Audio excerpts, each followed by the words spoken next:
A atração dada para todas as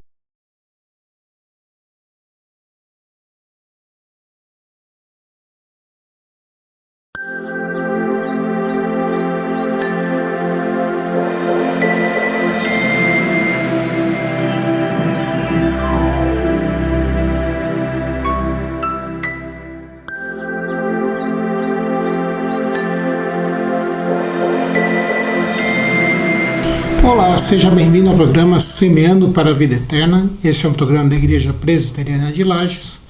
A Igreja Presbiteriana de Lages, a nossa igreja, fica ali na Rua Fausto de Souza, número 353, quase esquina com a Correia Pinto. Tem o posto na Rua Correia Pinto, tem o Seja ao lado do Seja.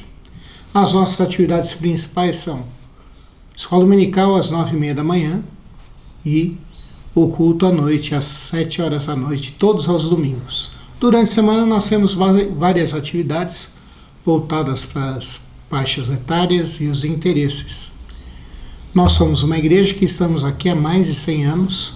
Só como igreja organizada nós já temos mais de 65 anos aqui em Lages. Nós vamos ouvir agora uma palavra dos nossos patrocinadores. Clínica Médica e Odontológica Vida Nossa. Situada no centro de Lages, conta com especialista em ultrassonografia, doutora Vanessa Gerber, nos atendimentos de ultrassom geral, músculo-esquelético, obstétrico e Doppler. E também com atendimento odontológico com o Dr. Fernando Gerber, nos serviços de cirurgia, estética, prevenção, clínica geral e implantes. Clínica Vida Nossa, Rua Correia Pinto, número 638, Centro. Em frente à Praça da Estátua do Correia Pinto. Nós estamos no mês de junho, um mês que começa a marcar a metade do ano, e agora nós começamos a parar para refletir. Nós vamos estudar nesses meses de junho e julho o livro do profeta Miqueias, que é um livro muito importante, está na Bíblia, no Antigo Testamento, e ele relata também um momento de reflexão, de análise, de pensar o momento que eles estavam vivendo. Quero convidar você a prestar atenção na leitura que eu farei de Miqueias capítulo 1, que diz assim para a gente. Palavra do Senhor, que em visão veio a Miqueias, morastita nos dias de Jotão, Acaz e Ezequias, reis de Judá, sobre Samaria e Jerusalém. Ouvi todos os povos, prestai atenção à terra e tudo que ela contém. Seja o Senhor Deus testemunha contra vós outros, o Senhor desde o seu santo templo. Porque eis que o Senhor sai do seu lugar, e desce e anda sobre os altos da terra. Os montes debaixo dele se derretem, e os vales se fendem. São como a cera diante do fogo, como as águas que se precipitam no abismo. Tudo isso por causa da transgressão de Jacó e dos pecados da casa de Israel. Qual é a transgressão de Jacó? Não é Samaria? E quais os altos de Judá, não é Jerusalém? Por isso farei de Samaria um montão de pedras, do campo uma terra de plantar vinhas. Farei rebolar as suas pedras para o vale e descobrirei os seus fundamentos. Todas as suas imagens de escultura serão despedaçadas e todos os salários de sua impureza serão queimados. E de todos os seus ídolos farei uma ruína, porque do preço da prostituição os ajuntou, e a este preço volverão. Por isso, lamento e uivo, ando despojado e nu. Faço lamentações como de chacais e pranto como de avestruzes, porque as suas feridas são incuráveis. O mal chegou até Judá, estendeu-se até a porta do meu povo, até Jerusalém. Não anuncieis engate nem choreis. Revolvei-os no pó em Bet-Leafra. Passa a moradora de Sefir e vergonhosa nudez. A moradora de Zanã não pode sair. O pranto de Bet-Ezel tira de todos vós o vosso refúgio. Pois a moradora de Marote suspira pelo bem, porque desceu do Senhor o mal até a porta de Jerusalém. Ata os corcéis ao carro, a moradora de Laquis. Pôs-se o princípio do pecado para a filha de Sião. Porque em ti acharam as transgressões de Israel. Portanto, darás presente de despedida a Moresete e Gate, as casas de Aquisibe serão para engano dos reis de Israel. Enviar-te-ei quem tomará posse de ti, ó morador de Maressa. Chegará até Adulão a glória de Israel. Faze-te calva e tosquia-te por causa dos filhos que eram as tuas delícias. Alarga tua calva como a águia, porque de ti serão levados para o cativeiro. Vamos orar? Senhor nosso Deus e Pai, nós queremos te implorar que o Senhor nos abençoe agora, nesse momento. Que o Senhor fale conosco, Pai. Que o Senhor reflita, Pai Santo. Faz com que nós paremos para refletir. Quer estejamos na nossa casa, quer num consultório médico, quer num leito de hospital, quer em outro lugar, Senhor Deus. Que nós paremos e pensemos para refletir sobre a Tua Palavra e que o Senhor fale conosco, Pai. Que o Senhor me use para falar da Tua Palavra. É a nossa oração, Senhor Deus, Criador dos céus e da terra, em nome de Jesus Cristo. Amém. Sempre quando eu vou falar sobre conversas, eu sempre digo que é necessário fazer uma introdução para a gente chegar num assunto difícil de tratar. E há conversas que são muito difíceis de se iniciar. Há conversas que são fáceis, quando a gente vai dar parabéns para alguém sobre alguma coisa muito boa que aconteceu na vida dela. Quer seja um emprego novo, quer um nascimento de um filho, um casamento, completar um ano de vida, mais um ano de vida. São conversas boas, mas há conversas que são difíceis de serem feitas. Há conversas que exigem de nós tato, porque a gente nunca sabe como vai ser essa conversa. A Bíblia relata no livro dos Reis uma conversa do profeta Natã com Davi. E Natã teve que colocar diante de Davi os pecados que ele tinha cometido. Davi mandou matar Urias, Davi tentou encobrir o seu adultério com a mulher de Urias, Davi tinha cometido vários pecados. E Natã chega para confrontar a Davi e conta uma parábola, conta uma história, e tenta fazer com que Davi se torne um homem sensível. E Davi se torna. E ele fala assim: quem cometeu tal torpeza deve pagar. E Natã vira para ele e fala assim: você cometeu tal coisa, Davi. Você cometeu tal pecado.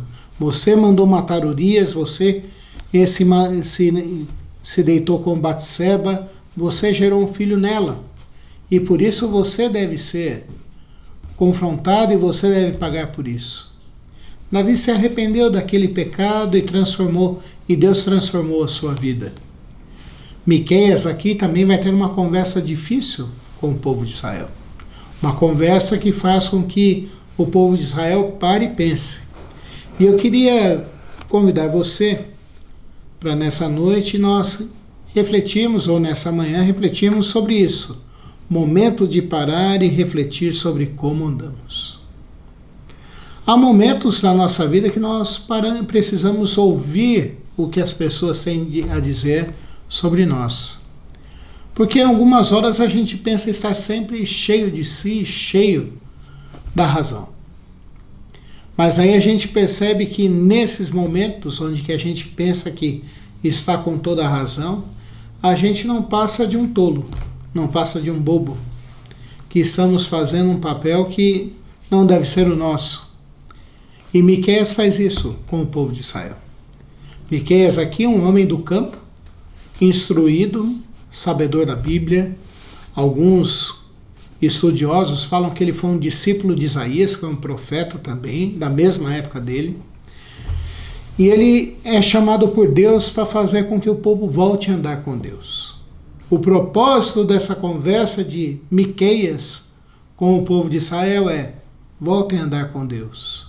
Vocês se distanciaram de Deus. Cada um está fazendo a sua própria vontade e vocês estão vivendo de uma maneira que desagrada a Deus. Outros homens fizeram isso. A Bíblia fala de João Batista, que veio pouco antes de Jesus Cristo e falou para as pessoas que deveriam se arrepender dos seus pecados e endireitar as suas veredas. Martinho Lutero foi um homem que fez isso com a igreja. ele colocou as 95 teses, e antes dele outros homens como Wycliffe e John Hus falaram que a igreja precisava voltar para a Bíblia porque estava caminhando de uma maneira errada. E agora Miqueias faz isso. Ele fala que o povo de Israel tinha se perdido. E é fácil a gente entender isso. O povo de Israel tinha passado por momentos muito bons. Israel tinha crescido, Israel tinha virado uma potência. Mas agora ela começou a se apequenar, a diminuir. E aí ele fala assim: vocês fizeram uma aliança política com quem não devia. O vizinho, a Síria, estava crescendo, o atual Iraque estava crescendo e estava sendo uma ameaça para o povo de Israel. E eles, ao invés de confiar em Deus e crerem que Deus os sustentaria e Deus o livraria daqueles homens e daquele povo, eles fizeram uma aliança com eles e se tornaram serviçais, vassalos daquele povo. E isso fez com que agora eles se tornassem serviçais. Agora eles deveriam mandar imposto, deveriam mandar alimentos, deveriam sustentar aquele reino. A paz que eles tinham não era uma verdadeira paz, era simplesmente um arremedo. Era simplesmente um momento falso, artificial. Ele também fala que a vida religiosa daquele povo também estava esquisita, porque eles criaram ídolos.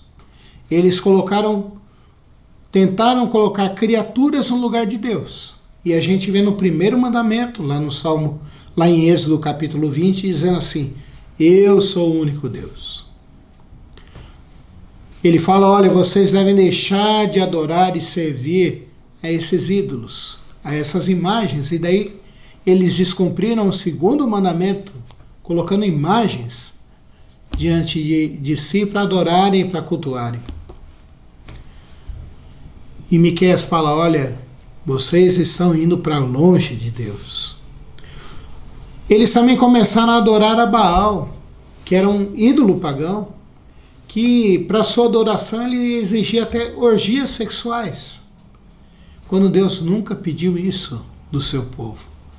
Deus queria que eles andassem em santidade e vivessem tendo alegria e prazer nele, em servir a ele, e não fazendo torpezas e fazendo coisas que não convêm para a gente.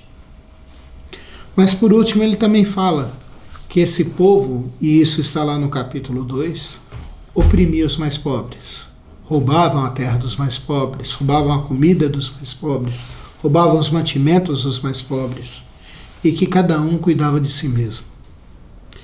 Diante disso, ele fala que não era ele que tinha uma tarefa agora, não era ele que tinha uma queixa contra ele, ou contra esse povo, mas ele fala que ele é simplesmente um mensageiro de Deus.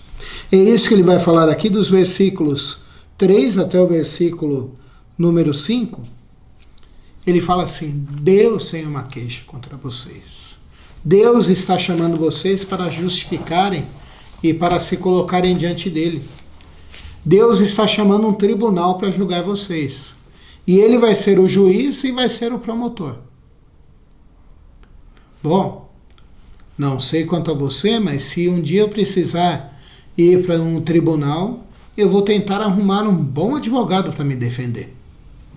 Aqui na cidade de Lages existem vários famosos, eu não vou citar para não fazer propaganda para eles.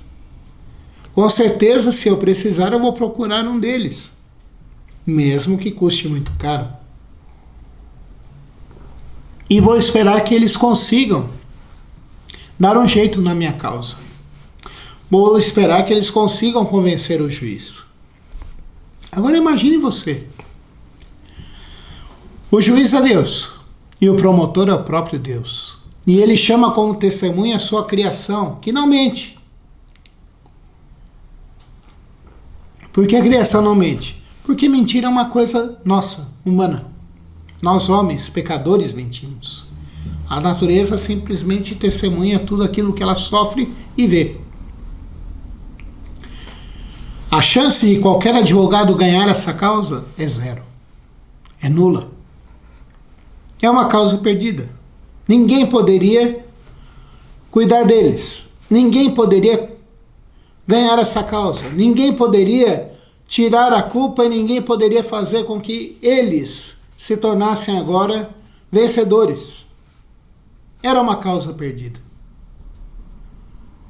Porque eles fizeram tudo aquilo que desagradava a Deus. Mas aí, a sentença qual seria? Deus os abandonaria. Diz aqui que duas coisas que eles tinham muito orgulho seriam destruídas. A cidade de Samaria, que era o reino do norte. Depois do filho de Salomão, Israel se dividiu em dois, reino do norte e reino do sul. E a capital do reino do norte seria Samaria. A cidade seria destruída e eles seriam levados como escravos, como foram antes do reino do sul, antes de Judá. Mas também seria destruída Judá. Sua cidade viraria um campo e plantariam uvas no lugar, de tão desolado que ficaria. E Deus fala, e vocês serão também levados como cativos e serão escravos. Quando a gente pensa em escravidão, a gente pensa na escravidão que nós tivemos no Brasil. Mas a escravidão naquela época era um povo que perdia a guerra, deveria servir de escravos. E às vezes eram levados de uma região para outra, para servirem como escravos. Eles seriam isso. Perderiam sua cidade, perderiam sua liberdade, perderiam todos os seus direitos e Deus os abandonaria. Diante disso, Miqueias fala assim, olha como eu estou vestido. Pense você, um homem de respeito, uma mulher de respeito, uma pessoa que por onde ele passava todos ouviam e falavam assim, lá vai um homem de Deus, lá vai um homem que teme a Deus, lá vai um homem que nós devemos respeitar. E de uma hora para outra esse homem começar a andar só de cirolas, só de cueca na rua. E foi isso que Miqueias fez, porque ele era um mensageiro e o seu jeito de se vestir representava o que Deus iria fazer com aquele povo. Eles ficariam nus e destruídos. E diz o texto bíblico aqui que ele uivava como um lobo, como um chacal, e chorava como uma avestruz. Ele vivia a lamentar pelo estado que Israel ficaria. Mas o mesmo profeta que fala isso no capítulo 1, nos outros versículos ele fala assim para o povo. Nos outros capítulos ele fala, pensem, reflitam, se arrependam dos seus pecados. Esse momento para nós pararmos e pensarmos sobre o nosso jeito de viver é um momento importante para a gente confrontar. Não confrontar com o nosso próprio jeito de ser. Porque não sei se você já experimentou isso. De tentar fazer alguma coisa e não dar certo. Não sei se você já adentrou dentro de uma cozinha e tentou fazer alguma receita e nessa receita você fez tudo o que você pensou que daria certo. Mas no final não deu certo. E daí você olhou para aquela receita e falou assim, mas eu fiz tudo certo. E daí você foi procurar uma outra receita e viu que aquilo que você seguiu estava errado. Não sei se você já tomou uma medicação que o médico passou, mas tomou nos intervalos errados ou na dosagem errada. Porque você não entendeu a prescrição que o médico passou. E daí o efeito disso foi que você não foi curado e precisou ir no médico. E você chegou e falou assim, doutor, eu fiz tudo que o senhor mandou e não deu certo. Daí o médico faz a anamnese, faz o diagnóstico e pergunta, você tomou direitinho esses remédios? E você fala, não, eu tomei desse jeito aqui, doutor. E ele fala para você assim, você tomou, mas você usou tudo do jeito errado. Não sei se você, como eu, tem que lutar contra a balança. E quando você vai no médico, na nutricionista, eles viram para você e falam assim, você está comendo tudo errado. E daí você olha e fala assim, o que eu preciso comer agora? É um momento de parar e refletir sobre como nós temos comido. Esse aqui também é um momento de nós pararmos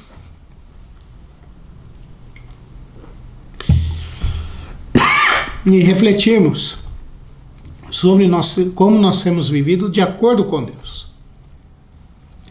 E aqui o salmista, durante todo o livro, vai falar: se arrependam, reconheçam o seu erro. Façam como Davi fez lá com Natã, se arrependam. Façam como ele fez, digam que estão errados. Se humilhem diante de Deus. Mas arrependimento não é só se humilhar e ter tristeza. Arrependimento também significa que eu e você devemos mudar de vida, querer mudar de vida. Davi foi lá, reconheceu o seu pecado, e infelizmente aquele primeiro bebê morreu, e ele se casou com Batseba e formou uma família com ela. Ele refez a sua vida. Nós também precisamos nos arrepender e refazer a nossa vida. Nós vamos andar nos caminhos do Senhor. Nós vamos deixar de lado de pensar: eu vou fazer aquilo que eu quiser. Não. Busque a palavra de Deus, conheça a vontade de Deus e ande segundo o Senhor. Lembrem-se que sozinhos, também nós vamos lembrar que sozinhos nós não vamos conseguir mudar a nossa vida. Mas Jesus pode mudar e é o nosso advogado. A Bíblia fala em João capítulo 2 que nós temos advogado junto ao Pai, que se caso pecarmos, Ele é fiel e justo para nos perdoar e nos purificar de toda injustiça. Então eu e você podemos confiar em Deus e em Jesus Cristo. Se você crê em Jesus Cristo, há novidade de vida e há esperança para você. Mas por último, eu e você não temos que ser só religiosos, mas eu e você temos que amar e estar na presença de Deus. Deus não quer simplesmente que a gente vá à igreja bater cartão.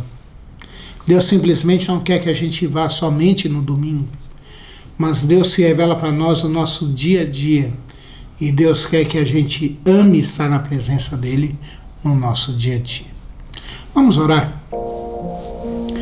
Senhor nosso Deus e Pai, nós queremos te agradecer porque o Senhor nos deu um tempo para pararmos, para refletir sobre a nossa vida. Refletirmos sobre o que temos feito, o que temos vivido, e nós queremos te implorar que o Senhor nos abençoe, Pai, que o Senhor faça com que a gente pare, reflita e reveja o nosso viver. Que a gente não queira mais viver somente para o nosso lado, somente a nossa vontade, querendo dar os nossos jeitinhos, mas que a gente aprenda a te amar e te buscar e te servir de todo o nosso coração, Pai Santo. Que a gente ame andar na Tua presença e que a gente creia que isso não vem de nós mesmos, mas vem de Ti, e que o Senhor Jesus Cristo é quem transforma a nossa vida e Ele é o nosso advogado junto de Ti, Pai. Faz com que eu e meus amigos, meus irmãos que estão vendo esse programa cada vez mais creiam em Jesus Cristo, Pai Santo, e vivam para Ti, Pai. Queremos Te implorar e Te suplicar que o Senhor cuide da nossa cidade, que o Senhor nos providencie emprego para as pessoas que estão desempregadas. Lembra-te, Pai, desse tempo de inverno e dá cobertor para as pessoas que estão passando frio, dê casa para as pessoas que estão desabrigadas. Providencia, Senhor Deus, tratamento médico para as pessoas, Pai, que estão necessitadas, e faz com que haja paz na nossa cidade, Pai. Abençoa também da mesma forma o nosso estado e a nossa nação, Pai. É a nossa oração em nome de Jesus Cristo. Amém. Quero te convidar para estar conosco lá na Igreja Presbiteriana de Lages, aos domingos, às 9h30 da manhã, escola dominical, e à noite, no culto ao Senhor, às 19 horas. Rua Fausto de Souza, número 353. Você é nosso convidado. Que Deus te abençoe. Fique com a programação da Nova Era TV.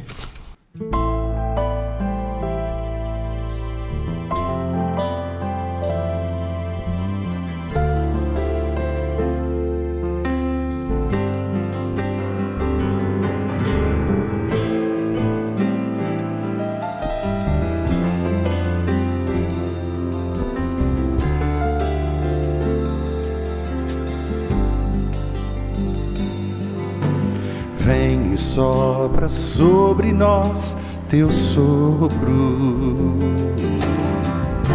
Reunidos neste ajuntamento,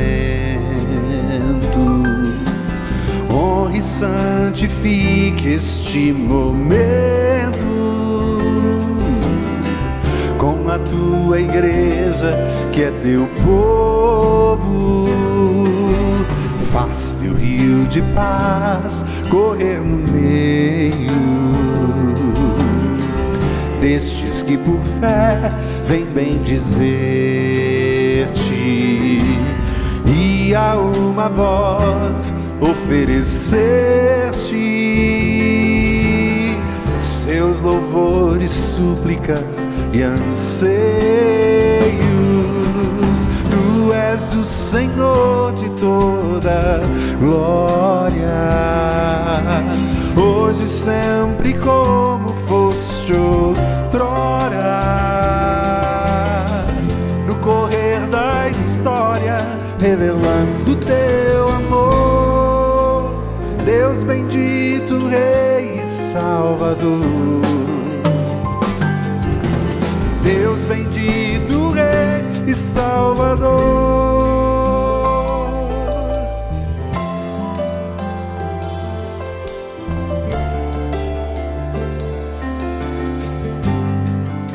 Vem e sopra sobre nós, vem e sopra sobre nós teu sopro.